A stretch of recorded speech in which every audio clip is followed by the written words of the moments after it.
గత 2 రోజులుగా స్కాలర్ స్కూల్లో school leader and class leader nominations జరుగుతున్నాయి. మరి నిన్నటి రోజు చాలామంది అభ్యర్థులు వచ్చి నామినేషన్స్ వేశారు. ఈరోజు కూడా చాలా హడావిడిగా ఉంది. ఇక్కడ నామినేషన్స్ జరుగుతున్నాయి. మరి ఇక్కడ ఎలా ఉందో, ఎంతమంది అభ్యర్థులు పోటీ చేస్తున్నారో మనం వివరంగా తెలుసుకున్నాం.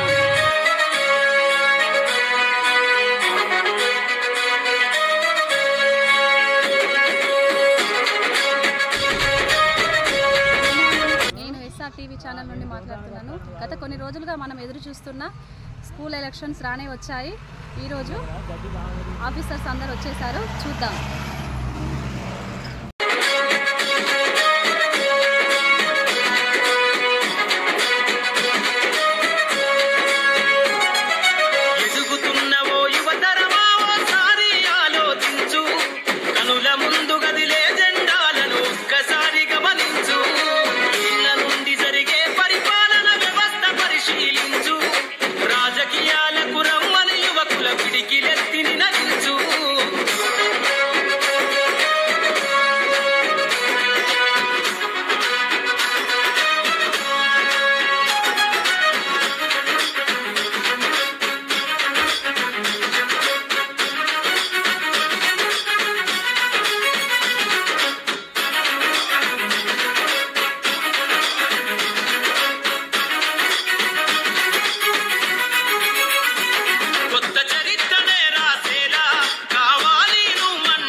అభ్యర్థులందరూ చాలా ఎక్సైట్మెంట్ తో ఉన్నారు.